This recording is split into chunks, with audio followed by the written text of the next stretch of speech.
Hey, everybody, and welcome to Mediocre Gamers, where we discuss all things gaming. I'm Caleb, and I'm joined today by my co host, Crimson. Hey, what's up, guys? Now, we've been playing some very different things this week. Crimson, you have kind of an odd one. What have you been playing? I have been playing a game called Fractured Space. It's a free to play MMO in space. Yeah, Okay. let that sink in. So, So, is it an MMO like or, Eve? or not an MMO, I'm sorry, a MOBA. Oh, Super, interesting. yeah, super strange. So, it's developed by a company called Edge Case Gaming. They're Mm-hmm. based out of England. They get a lot of YouTubers from the England area to come and do voice work for them.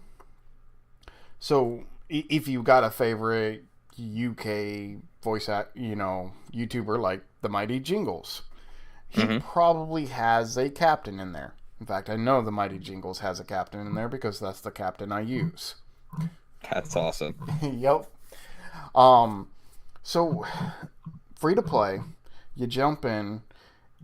It's gonna have Now, this game probably has about 25 to 35 ships. Now, Okay.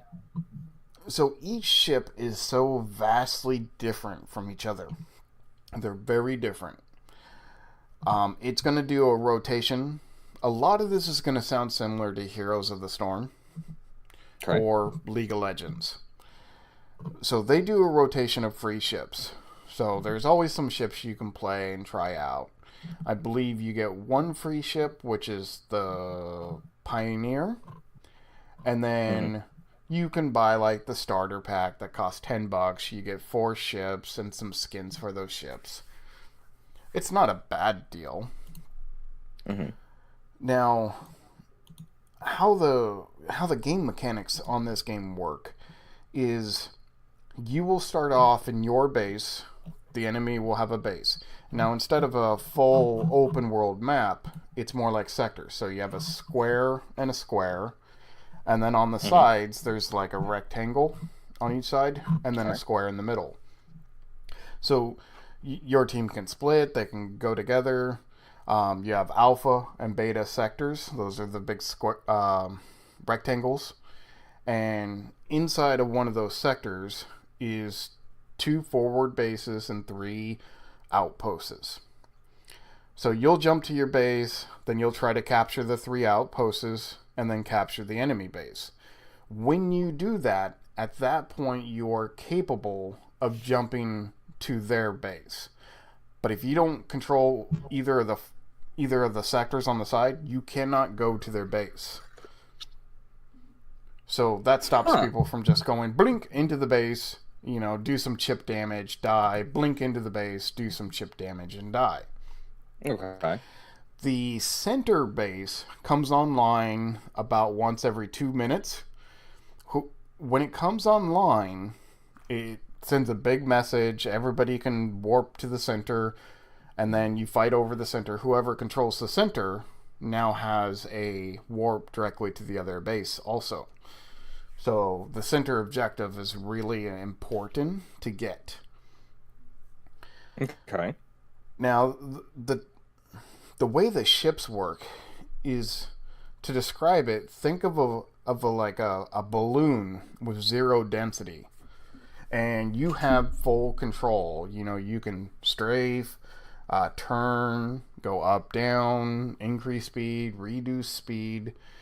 Um, you have firing arcs that, now I didn't play any ships that had like severe limited firing arcs, but there are some. Like they have a sniper class where literally the ship looks like a big old gun and its main Hmm. weapon is forward, so it can't shoot to the side, but it's meant to stay in the back. Think of like an AWOP.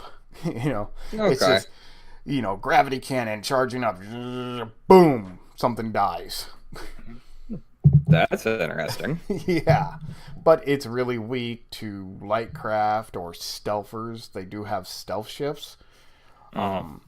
So every ship has its weaknesses and its advantages. Like the Colossus is this just ginormous, thick armored, um, short range guns all over the damn thing. It's literally a tank. You sit it in the middle, and you have like maybe you're playing with a buddy who's playing a support class, so they have like healing beams and AoE Hmm. healing. Yes, there are ships that heal other ships, they're repair ships.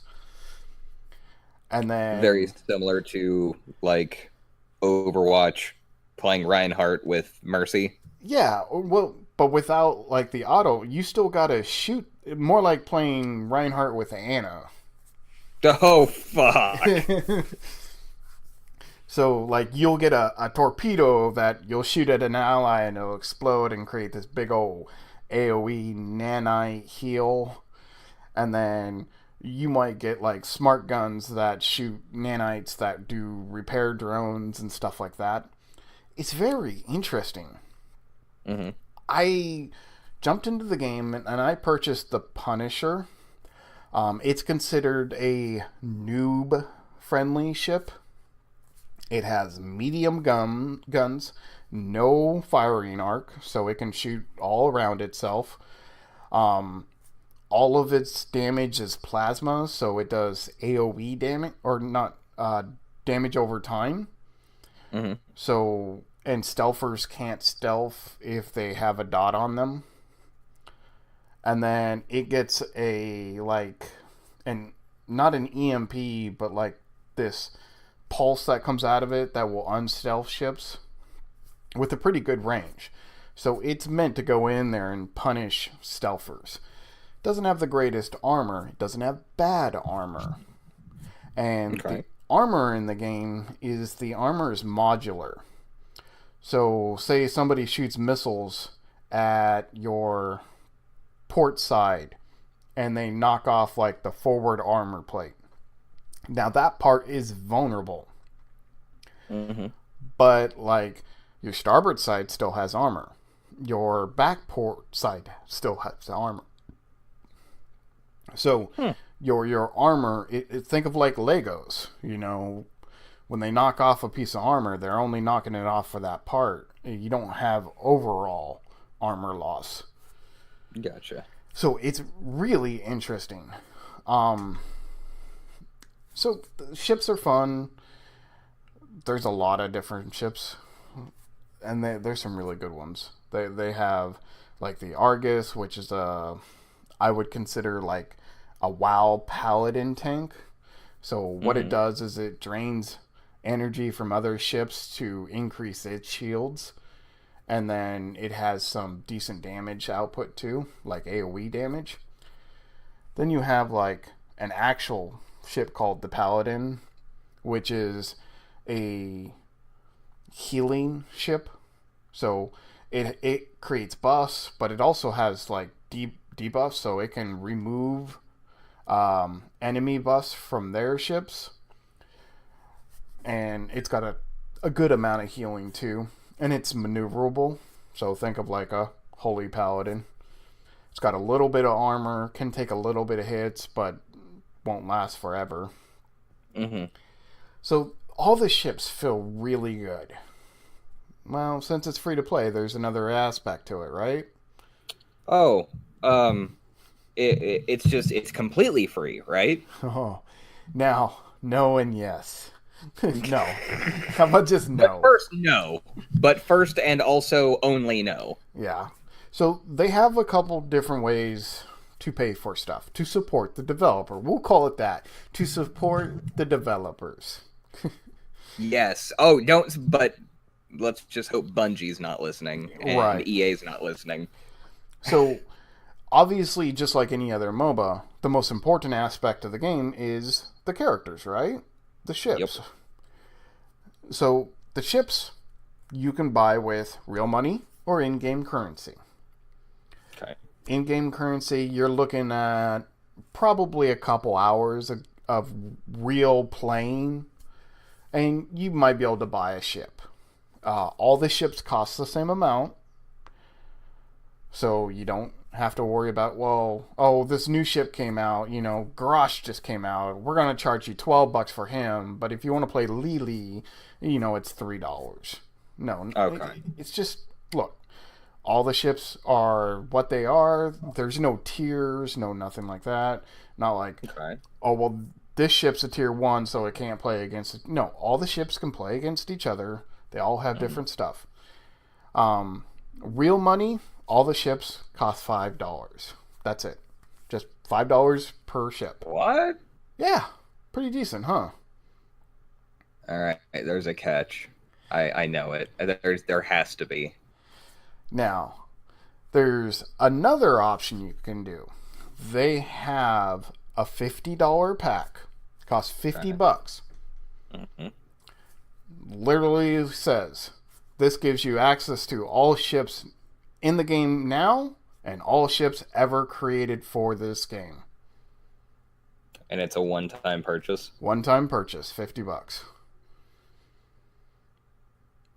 So far, I mean, pretty good, right? That sounds great. Could you imagine if I could have just paid $50 for every character in Heroes of the Storm, including the new ones? I would have done that, like, even before we knew how many characters there were going to be. Yeah.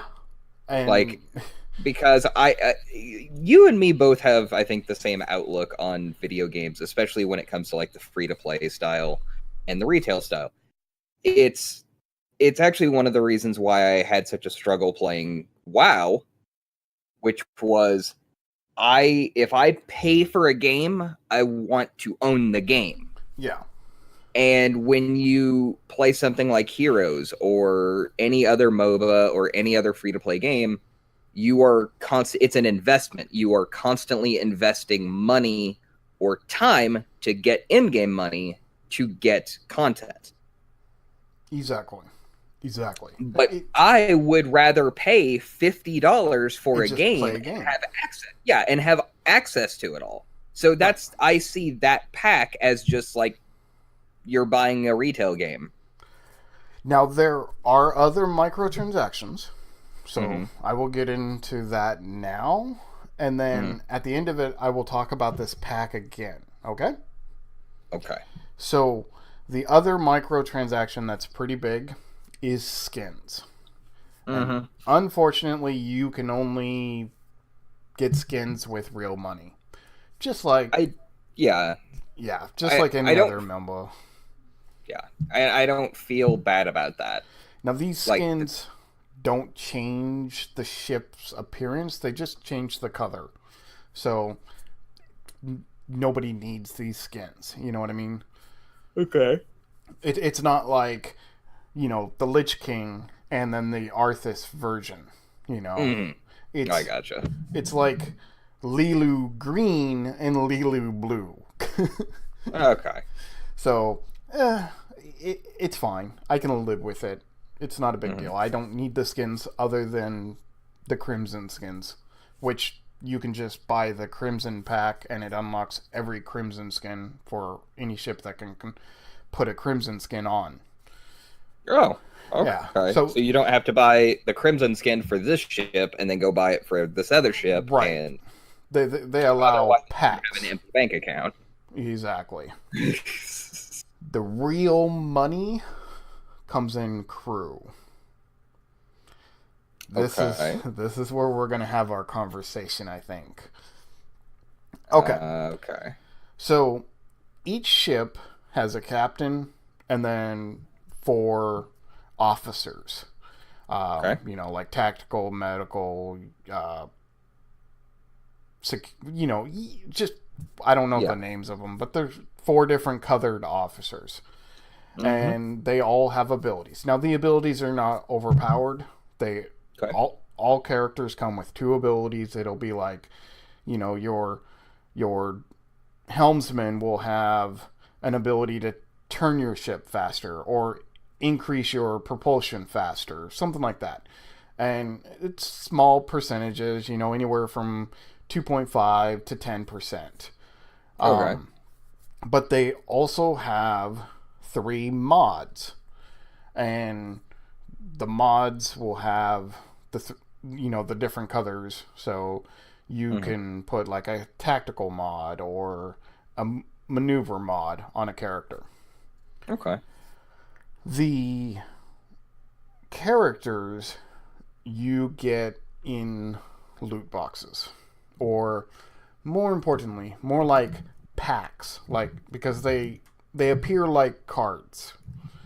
So you buy a pack. You can buy 1 card pack, 5 card pack, or a 10 card pack. Okay. It seems bad at first, and I was really put off at first too. Okay. Because I'm like, dude, these are kind of expensive. Like, you're looking at $15 for 10 cards. It's a little expensive. Yep. But it's expensive in the initial. Does that make sense? Like, once you have the characters, you don't need to keep opening packs to find better characters. I mean, if you want to min-max, but if you want to do that, you could go fuck yourself. First off, play the game for fun. But you could spend thousands of dollars trying to get this ship needs, a better turn radius, so I need all turn radius people. Whatever. But here's the question. Here, I have 2 questions about that. And I don't know if you've played it enough to really see this occur. Okay. But with those loot boxes or card packs or whatever they are in the game, what's the drop rate of the things that you need? Like, how many things can drop out of it? Okay. And go ahead. So with the character, like I bought I bought a 5 and then a 1 and a 1. So the 5 came with 5 characters. Okay. Inside of it, I got 1 duplicate character. Okay. And a captain and 3 non-duplicates. Okay. So I needed 2 more for a full crew, so I bought a 1 and a 1, and they each came with 1 also. You can get captains. There's not a lot of captains, and you get a starter captain. But honestly, again, not important. Like, they just don't change the game enough. What really changes the game is once you have your 5 characters, so you'll probably... Now, you can also get the characters out of missions, so there are ways to get those, and you can buy the packs with in-game currency. Okay. So it's not limited to... But it is random, and that's the feel bad part, because you're like, and you did already answer my second question, which was, can you get duplicates? Yes. And how well, the feel bad part is you're like, I need a tactical officer. I'll open a pack. Oh, it's a medical officer. Shit. That's the feel bad part. Okay. Duplicates, how they work is each character has a level range of 1 to 3. Okay. So, and now each character card has 3 mod slots. Okay. When you level the character from like level up the first time, that first mod slot will turn into a legendary mod. So leveling them doesn't affect their stats. All it does is change the red mod into a universal mod. So anything can go in there now. So when you get them to max level, they have 3 universal mods instead of color-coded mods. That's all leveling does. Okay. When you get a duplicate, it gives you a level on that character. Okay. You can also just play the game, and you will naturally level up those characters. Okay. So now you don't have to be like, oh, I need this specific thing to get a duplicate to level him. No, just play, and you'll level him normally. Okay. Now, do you have to buy the crew to play the game, or No. do you start with a crew, or Nope, you don't start with a crew, and it's not required to play a ship. okay. The crew is just add-ons to the ship. So think Okay, of like, literally like attachments on a weapon in Call of Duty.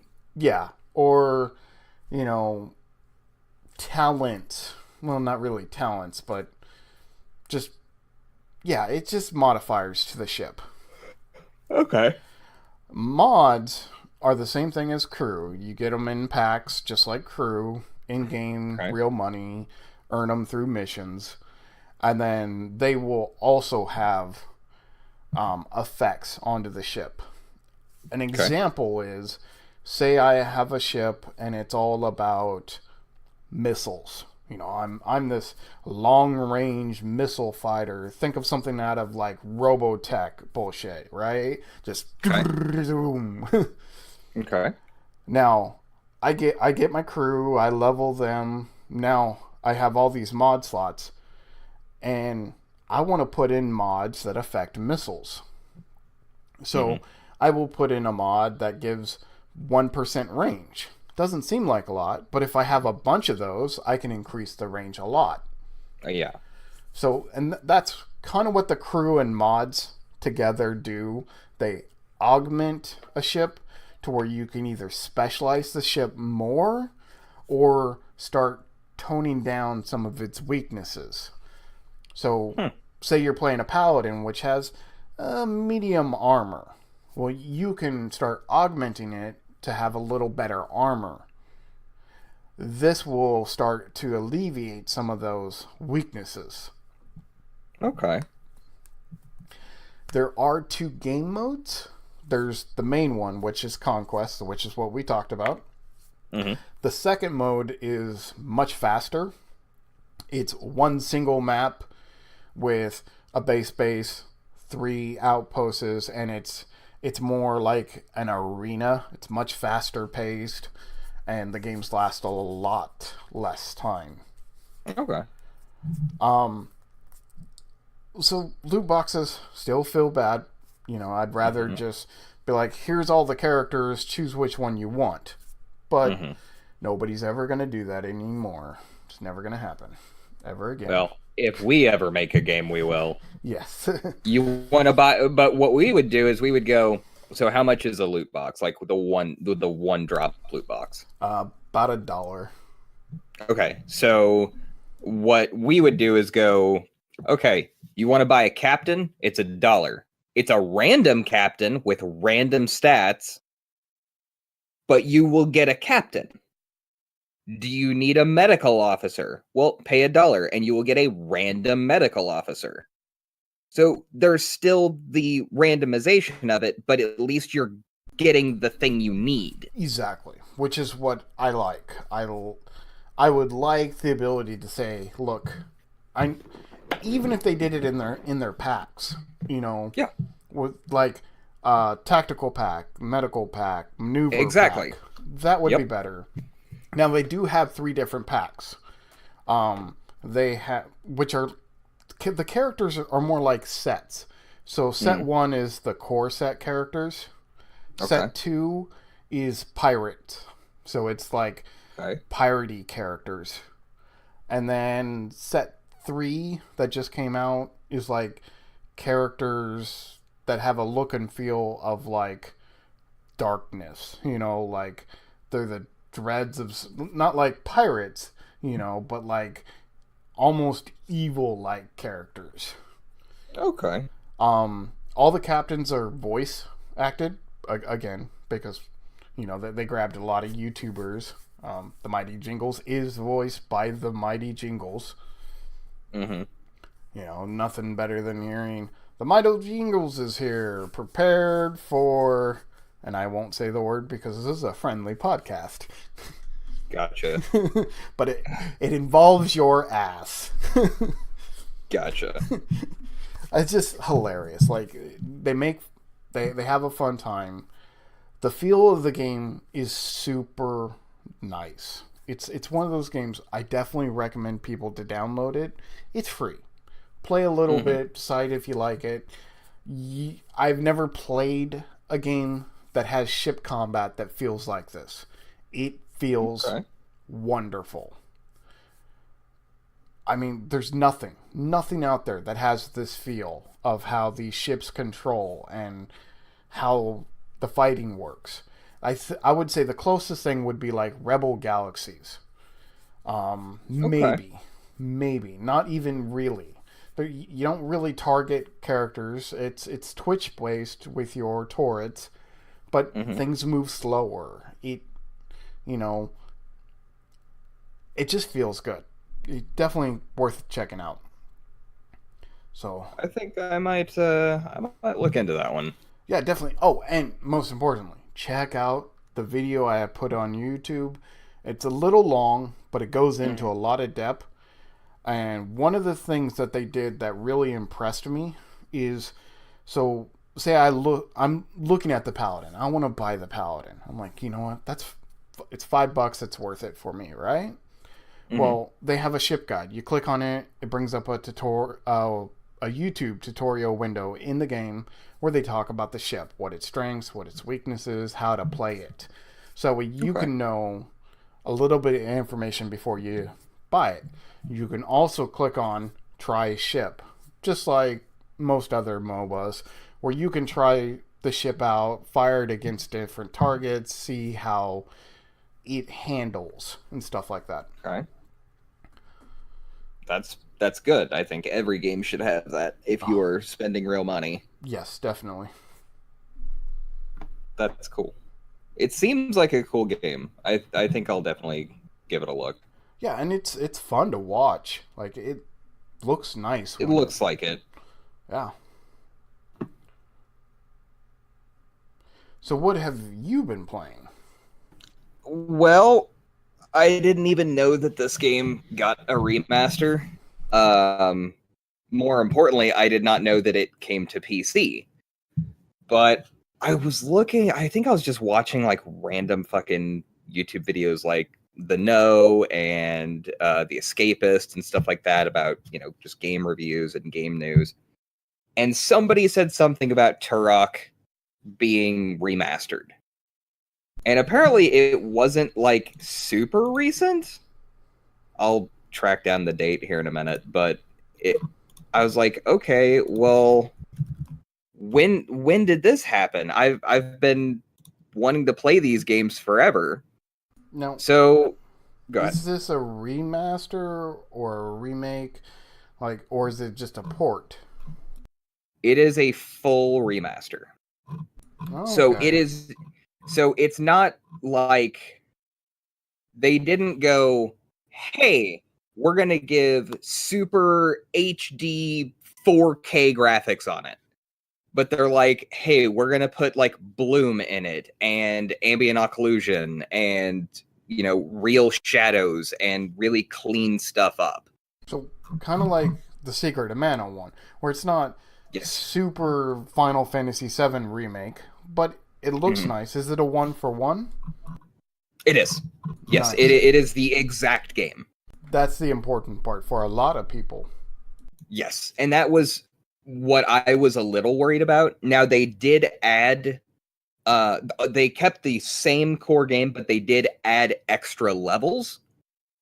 And I'm like, Okay. I'm okay with that. I'm okay with that. Just don't take stuff out of my game. Yeah, it'd be like getting a remaster of GoldenEye and then Yeah. having the Golden Gun taken out. Yeah, you don't want that. But if they're like, hey, we threw in a couple other guns and a couple of new missions, it's like, fuck yeah, just more. More GoldenEye is great. God, remake GoldenEye, please. There is actually a free to play Steam version of it. Really? Yeah, I think it's just the multiplayer, but it plays real well. And it's Nice. super fun. But with Turok, this is a game that I grew up playing. I had an N64, and this was like my favorite game. Now, see, I didn't grow up with Turok. Now, I did have an N64, by the way, Mhm. the same year that Tickle Me Elmo came out. I know that because my mom had to go to the supermarket and get it. Not the Tickle Me Elmo, the N64. Yeah. I kind of expected that. I was like, I don't think you're quite a Tickle Me Elmo kind of guy. But yeah, I didn't like a lot of the games on the N64. I know I'm It in the a minority. no, it was a trash console catalog. Like that, there were a handful of good games, but if you wanted RPGs, which I knew that you did, like Yes. you were the JRPG guy, so you were PlayStation 1. It was that fucking Castlevania on 64 that made me just stop. I didn't even realize there was one. I probably blocked it out of my memory. There's a Angry Video Game Nerd episode about it. I'll have to watch that. It's horrible. So Turok is a different kind of shooter, though.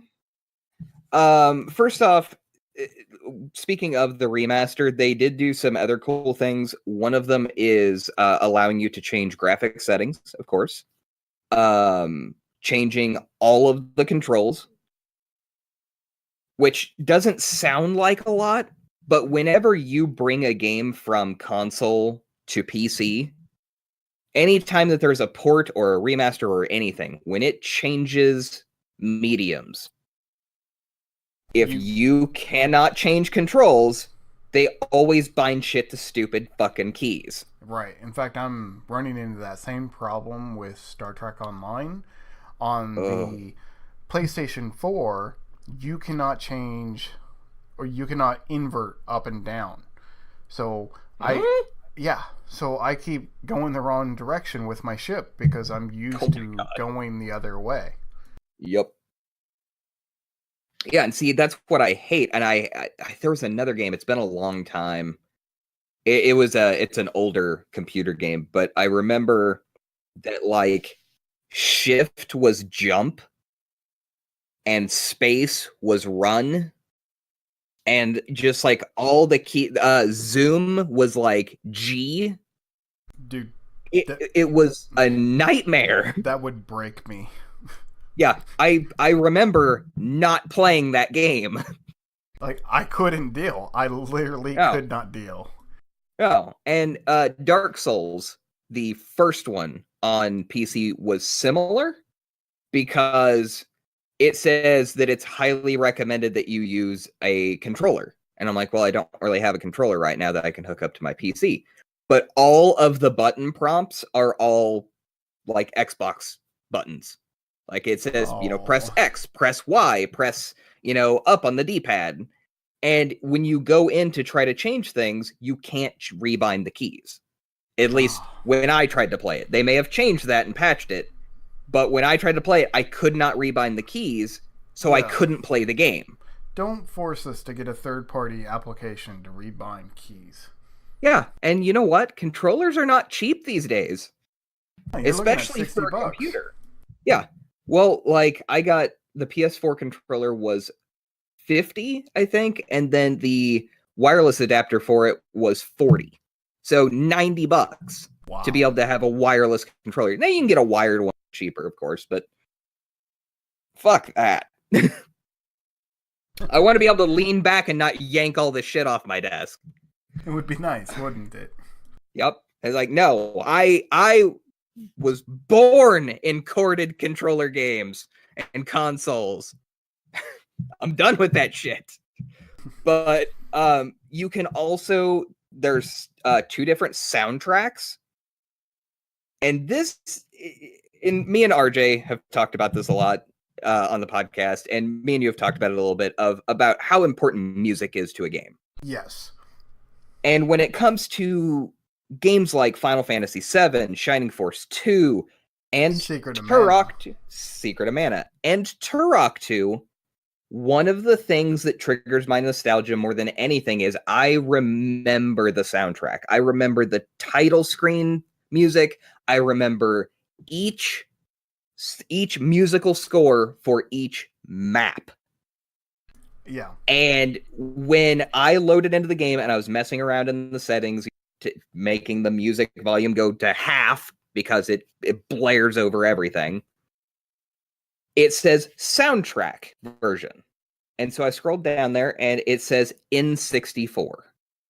Yep. And you can click the arrow and it gives you the remastered version. Yeah, Secret of Mana did this too, where you could have the original, the like MIDI Yep. sound, or you Yep. can have a remastered. Obviously, I left it on MIDI because nostalgia. I left mine on the N64 and I'm like, this feels right. That's the way it needs to be. Exactly. And this game is pure nostalgia for me because this is a game that I used to rent from the video store all the time. And and that's where it really comes in. It's like I boot the game up. And yeah, it's not quite the same because I'm playing with a mouse and keyboard, which it actually plays amazingly well with mouse and keyboard. But it's not quite the same. I'm not, using an N64 controller on a shitty TV. But I boot the game up, I hear that title screen music, and it's my childhood again. And the game looks the same, just a little better. Yeah. And that's exactly what it needed to be. I didn't need same with Final Fantasy VII, same with Shining Force 2. We don't need a Ultra HD 4K remaster or remake. We just want you to go back and re-release it and clean it up a bit. And that's what they did with the Turok games. Now, this game might interest you more than you would think because this is not a traditional just run and gun murder death thing. This is a combination of like old school Doom and Metroidvania. Interesting. I'm looking at it a little bit, and yeah, it looks good. It does, and I'm going to do a video on it so you can actually see it in action, because the screenshots just don't do it justice, because it's still, retro graphics, so it doesn't look great, but when you're playing it, it does look really solid. But the game's weird because it was this hybrid of two polar opposites of the spectrum. Yeah, this is literally what we wanted the Castlevania game to be. Yes. Like, you have no reloading. You do get to, free aim. So it's not like Doom where you just aim side to side. But you do not reload. You do have different types of ammo for certain weapons. Like the shotgun has exploding rounds and regular rounds. And the tech bow, which is like the compound bow, has exploding arrows and regular arrows. And I would have never played this on the N64 because, well, me and consoles and shooters. Well, and also, like, the N64 was the worst controller for shooter games. Yeah. It had a thumbstick in the middle. And arrow buttons. Yeah. It literally had a thumbstick on its dick. Yep. And I got good at GoldenEye and Turok and the shooters on N64 because I had to. Because there wasn't another option. I couldn't hook a mouse and keyboard to it. I couldn't hook a PlayStation. I was playing Deus Ex and God, what's that? Hexon. Yep. See, I played Deus Ex also, the first one. Yeah. Oh, I love that game. I actually own it on Steam. Oh, Duke Nukem. See, because Duke Nukem was also on N64. And I did have a PlayStation 1. But I did use my N64 a lot. I played Zelda, I played Mario, I played Mario Kart, I played obviously the Turok games, and I played, Super Smash Bros. And stuff like that. But this game was too complicated for my, preteen mind, because you don't just run through and it's super linear and I'm going to run through this corridor and there's a door. So I'm going to go through the door, right? And then that's going to take me to another zone where I can't take any branching paths or they're all dead ends. And then I just keep going until I reach the end and I fight a boss, right? Like that's just a normal first person shooter, whatever. No. Let me check my actual clock time on this game. I just beat the first mission last night. And the reason why is because you go through and it's kind of open worldy in the sense that you can double back and go all the way back through the entire mission again. Not like go through and then restart it. Like you can get to where you're supposed to go through the portal to fight the boss or to defend the pillar, and you can just fucking turn around and come back all the way through. And kind of make sure you didn't miss anything. Well, you can miss objectives. Like, you can complete the mission and not get all the objectives. And this was what was so hard for me. Yeah, I have 2 hours clocked on it, and I just beat the first mission. Wow. But it's not boring. Like, it's not like, oh my god, you spent 2 hours on the first mission? That's stupid. I would get so bored and just turn it off. No, because you're literally exploring every nook and cranny, and, like, you'll flip switches, and doors will open, and you'll be like, I didn't see where the door opened, but there is a door over here, so I'm going to go explore over there. And you'll go and explore, and you'll get 7, 8 rooms later, and you're like, I probably should go back and see what that hatch was that opened, like, 8 rooms ago before I keep going. And so you'll double back, and you're like, oh, hey, a secret room. Oh, hey, I don't remember that hole in the wall. Let me go explore that hole in the wall. Oh, shit, there's a fucking hostage down here to rescue. Like, that's how the game plays. It doesn't hold your hand. Yeah. Do what? And you could have missed it all if you hadn't double backed. Exactly. And you don't, like... I don't want to say you don't get anything for completing the objectives, because you do. But it's not like, oh, I missed out on that, upgraded weapon or whatever. It's more like it matters to complete objectives to, get the keys to open the other levels. So basically what happens is you go through, let's say I completed the objectives, which was turn on the, light the beacons of Gondor, and rescue 4 kids that are in cages. Okay, you do that, and then you go and try to find the portal for the pillar to defend the pillar. Well, there is a completely random fucking teleporter that I found. I jump in the teleporter, and it takes me to this, mothership. And I'm like, what the fuck? And it triggers this cutscene where there's these, giant gray fucking mutants with swords, and they're telling me all this shit about you cannot stop the Primogen and blah, blah, blah, and all this stuff. I'm like, what the fuck is happening? Wow. Well, this is the, super overlord aliens who are coming to annihilate humanity. And this is an optional thing. Like, you don't have to go in this teleporter. But when you do, you get kind of thrown into almost an arena and have to fight a bunch of them one at a time. And they're a pain in the dick because they can block your bullets with their swords.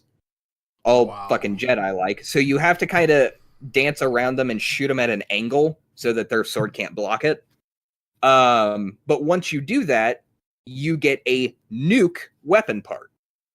And I think it's 4 parts ends up combining to make the actual, nuke launcher, almost like the Fat Man in Fallout. But that's an optional thing. You can go through the whole game and never get the nuke. And never do that. Exactly.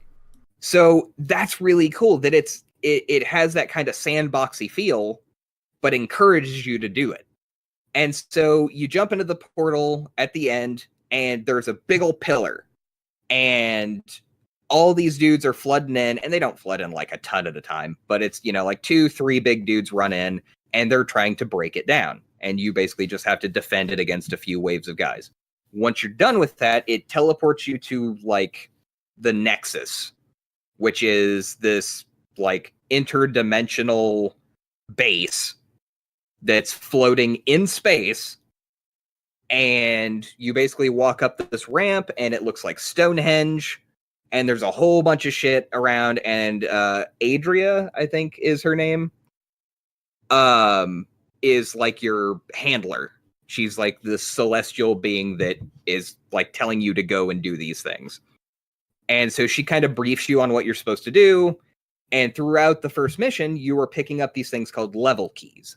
And at first, I didn't remember what they were. It just kept saying, you know, like level 2 key picked up or whatever. And I kept picking them up. I picked up 3 level 2 keys. It's like, what the fuck? So when you get to this Nexus, it has, I think there's 6 levels. And they're in a circle in this Stonehenge type place. And you have to go and put the 3 level 2 keys on the pedestals to unlock level 2. So if you only found 2 of them, you have to go back into the first level and go find the damn thing. Wow. That sounds awesome. It's so good. And so in the first mission, I found 3 level 2 keys and 3 level 3 keys. So I can actually go even do level 2. Like I get to choose which one I get to do first. And every level is drastically different in tone, in look, just everything about it. The puzzles are all different, and they're huge, huge, huge maps. But something that's also kind of cool and definitely very retro and very kind of Metroidvania is that you do have limited ammo. Like, you don't just get to go, oh, hey, I found a pistol. And not limited in the sense of, like, I can run out of ammo and I pick up ammo. It's like, you have 50 rounds in your pistol. That's it. 50. You can't get more than 50. Even when you're picking, like, walking over more ships. Dude. So... yeah, that's huge. I mean, especially coming from people that are used to your pistol having unlimited ammo. Exactly. And so your shotgun can have 20 regular shells and 10 exploding shells. That's not a lot. Especially when you're in a mission for 2 hours. Now, when you kill something and the bullets drop on the ground and you can't pick them up, do they stay there so you can come back to them later? Sort of. If they are just a normal item on the ground, like you'll run across just like floating ammo clips and shotgun shells and stuff. If you go through a teleport and come back to that zone, because it's kind of separated by teleporters, so you'll have like 7 rooms, and then at the end of those 7 rooms, you'll do some puzzles and stuff, and then you'll find a teleporter. That teleporter will take you to the next section of the map, so on and so forth. But if you go through a teleporter and end up coming back, all of the ammo drops will be back on the ground. So I never ran out of ammo except in my pistol once. But if you go, I really like the pistol and I'm real committed to using only it, you're going to have a bad time. But it is good. But like the shotgun is obviously my favorite because any sort of Duke Nukem, Doom style shooter, it's always about the shotgun. And you only have the 20 rounds of regular buckshot and 10 explode. And obviously any of the special ammo, the exploding shells, exploding arrows, they are more rare. And you can only carry half of them. So that's kind of cool. But there's also checkpoints. And this is actually the other part that makes exploring a little easier and also the ammo and health thing easier. You'll find purple teleporters. When you go in, you get teleported to the Nexus just for like a few seconds. It prompts a dialogue box with, it's Ada, I think. Ada is the girl. And she's like, how can I assist you? And you can have her fill up your ammo, fill up your health, or teleport you, or all 3. And she can teleport you to any of the other purple teleporters on the map that you've been to. So they are checkpoints, and then you can teleport to previous checkpoints. And so that helps if you're like, oh shit, I'm low on health, and I don't think health pickups actually respawn, just ammo. Okay. So you're like, shit, I'm low on health. I only have like 10 rounds left in my pistol. Now I'll just jump in this teleporter real quick, get all my shit filled back up, and head back out. But it's just so fun. Like, it's one of those games that you can just kind of get lost in, but you wouldn't expect to get lost in because it just looks like Doom or Duke Nukem with dinosaurs. I mean, it looks good. I'm looking at these screenshots, and I mean, that's what I've been doing, is trying to look at some of these screenshots, and I kind of like it. Yeah. I'm not gonna lie. It has exactly the feel that it needs to. It's like, yeah, it's a little pixely and it's very retro. But that's okay. But the locations that you explore are very unique. They're because they range from like almost like a Louisiana swamp to ancient Egypt to, you know, a mothership to, I mean, every level is different, and it's not just like, oh, copy paste New York onto everything, you know? So it's really cool. Like Division? No. Hey, they did a good job, but yes, it's just New York. It's just New York, yeah. It's nice going other places too.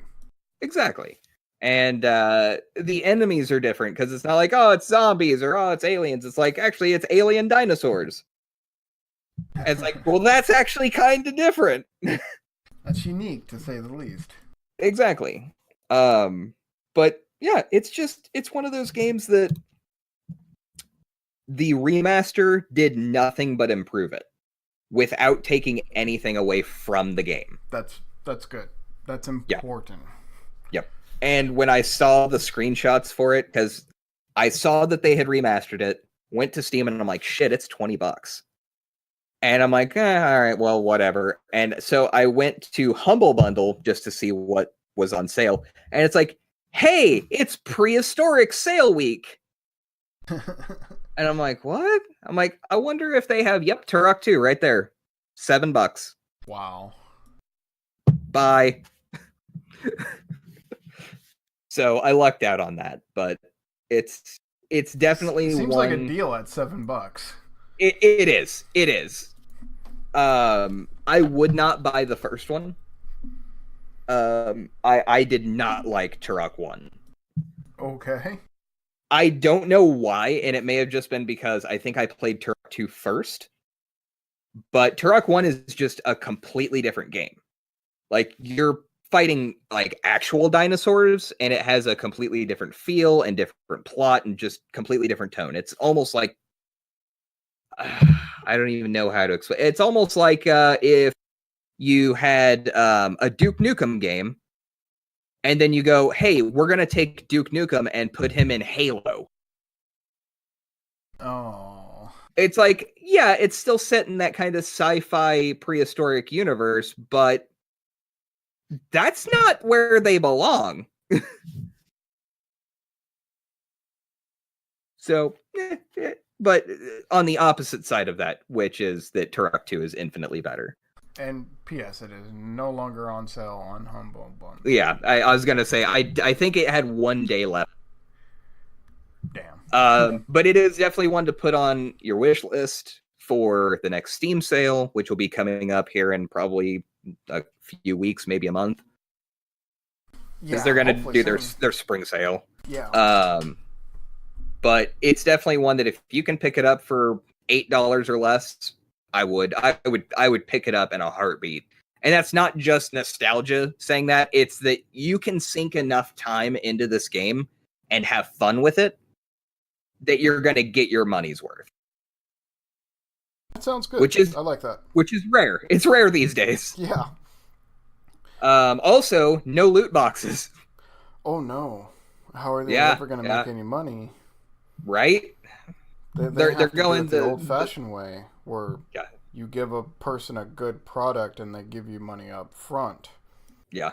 And I will say that I would have paid $20 for it if it was not on sale and I had the money. I was like, I don't really have $20 to spend on it, but I do have $7. Yeah, that seems really good. Yeah. Oh. But I will try to do at least one video of it because I'm going to be playing my favorite level next. I think it's level 2, which is the River of Souls, I think it's called. And it's kind of that Louisiana swamp kind of almost what is it? I don't know, kind of like a New Orleans type place. Okay, sounds cool. And it's dark, it's dreary, and it's super cool. But I'm like, I want to do a video of that. Hopefully, it won't take me 2 hours. But I got some talking about videos on the next part. Perfect. Well, I think I'm done with Turok. Check it out and watch our videos and all that good stuff. So, what are your closing thoughts, sir? Oh, okay. So, first off, public services announcement. I have some videos up on the YouTube channel, like the Star Trek Online first episode, one of the Secret of Mana games. I'm fucking stupid, and I'm crap, and I did not realize my microphone was muted. So I have about 3 videos where it's just gameplay, no commentary. Please understand that's not normal. That was me not really realizing my microphone was off. I mean, if it makes you feel any better, I did the same thing with when I did the first survival video for The Division. Yeah, it was perfect. And I'm not trying to like toot my own horn or anything, but like I felt good about the commentary and about how I was teaching people how to play survival. Yeah, and I literally went to rewatch it after an hour and 15-minute recording session. And there was no voiceover. And I'm like, what? I don't understand what happened. And then I like went into my mic settings and it was like, oh yeah, your mic wasn't enabled in the Radeon Relive video capture. And I'm like, damn it. Fuck. So then I had to re-watch the video while making... Well, and I had to make notes about what happened so that I could be like, okay, I need to talk about this here and this here. And then I had to rewatch it and then dub over it. So I got to experience that fucking thing 3 times. Wow. Yeah. With these videos that you're seeing me, especially the PlayStation 4 videos, because PlayStation 4 sucks at making video clips, even though I have it set for an hour, it just doesn't work properly. You have that chance to lose the clip altogether. So, fuck it. What I've been doing is I've just been streaming it to YouTube, and it will turn it into a video when the stream is done. Which works, but it also means I don't have the original video because it's on the PlayStation 4 and it was streamed. I was gonna say, because you can't even really go back and dub over it. Nope. So a lot of my videos from the PlayStation 4 will be streamed videos turned into videos automatically.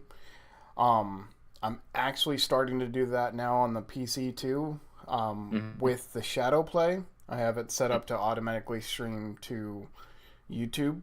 I like streaming to YouTube because it will automatically turn it into a video afterwards. That's handy. Yeah, and in one of my videos, I think it was the Fractured Space one, I think I actually have my camera up and working too. So if you want to see my ugly mug, there you go. And it did look good. Like, it had a good placement for where the window was for your camera, and it looked solid. The thing I like with the Shadow Play or the Radeon one is you don't really have to mess with a lot of the settings. The computer does all of the work. It figures out the best settings and how to stream it the best versus using OBS. I don't think I'm going to use OBS again for a very long time. And I'm the same way. I love OBS for what it is. But I feel like my videos are grainy when I'm using OBS. They are. And that's what happens when you're using a very lightweight app to do the recording. Yeah. Because the reason why, at least in theory, in my head, that makes sense. The reason why is because when you are using the Radeon Relive or the NVIDIA Shadow Play, it is recording it directly through your graphics card. Yeah. It's not going, here's a third party that's trying to kind of mirror this and then record it into a video. It's Right. like, no, when the data is passing through the graphics card and processing it, it's just copying it. Well, and here's the other advantage too. This is a huge advantage, is when you do the shadow play and you stream it to YouTube, you don't get left with an 800 gigabyte file that you have to upload later. Oh, that's It's true. all streamed onto YouTube, and their servers convert it and hold the file. So you don't fill up your computer with all these files. I like that. I may have to try to do that. I'll obviously make my stream at instead of 1080, but I think I can do that. I just have to mess with it a little bit, but yeah, I know it's real easy to set it up for YouTube and Twitch. Yeah, I could choose. Yeah, I think we did this big thing about we're going to Twitch and we're doing really. I don't think Twitch is the right fucking place either. I think there's just too much on Twitch for me. I think there's too much, and it's not as user friendly as it was marketed as. It's like, yeah, you can queue up all these different videos, but it's like, oh, but you have to like premiere them, and you have to do this, and it puts a thing in front of your video that has to play like a countdown. Oh, well, you can turn that off, but then it cuts off 5 seconds of your video. Yeah. And it's like, that's just, I don't know. It may just be me getting old and crotchety about it, but I'm just like, I'm to the point where I don't have time for this shit. It's like, I just want to play the damn game and upload it. Yep, that's why I've been doing the YouTube. It works with my PlayStation 4. I think I'll try the YouTube streaming thing. Yeah. And I may do it with Turok. I'll test it out. And if you want to also try stuff, you can have it automatically stream to Facebook too. Oh, that would be a good idea. Yeah. And then I'll try that too. You can, I believe, you can set it so you keep the recording and then you can upload it to YouTube.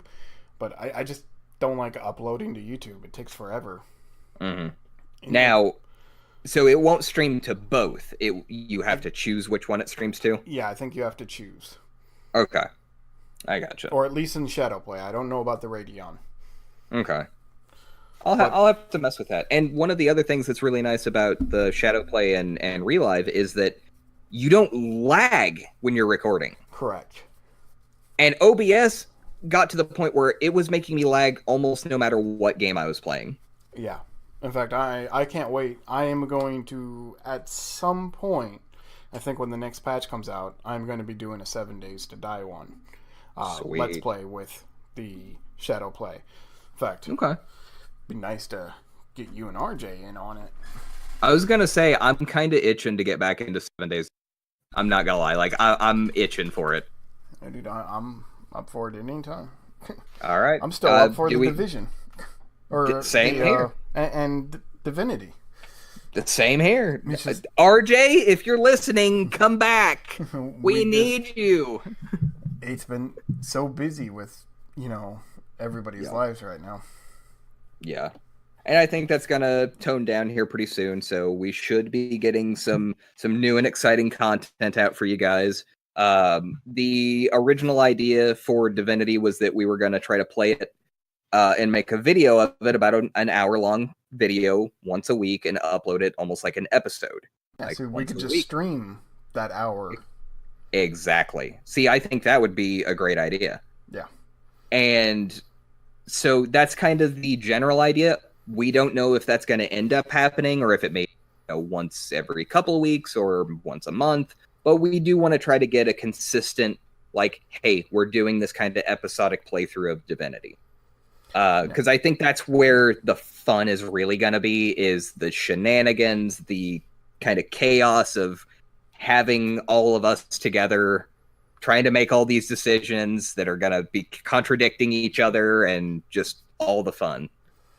I will have to look into it and see if there's a way to get the voices from Discord into the broadcast. Oh, yeah. Just double check and make sure that works. We might spend a little bit to get you and me just testing out different things. I think that would be a good idea because Yeah. we definitely don't want to have, our first Divinity episode and it's like, oh no, there's no fucking voiceover, Yeah. or Crimson is talking to himself. Yeah, and it may be just that I have to run Audacity in the background and then take the two files and put them together. Mm-hmm. But it could be. Yeah. But we will work on that and see what we can do. But yeah, we definitely need to play some damn games together again. And it has been. And yeah, if we still have the 7 Days to Die server up, or if we can get a new one or whatever, I'm down for that. That sounds like a blast. We can always get a new one. I'll check the PayPal account and see what we got available and stuff. Sounds like a plan. Okay. Well, jump into the outro. Sounds good. Well, everyone, as always, thank you all for listening, and you can check out our previous episode as well as on iTunes and Google Play. You can also keep up to date with us on Facebook and Twitter at 2Mediocre Gamers, and you can chat with us on Discord, and you should come play games with us and chat with us. And as always, links will be in the description down below. Now, you know what? You guys should get out there and play some games.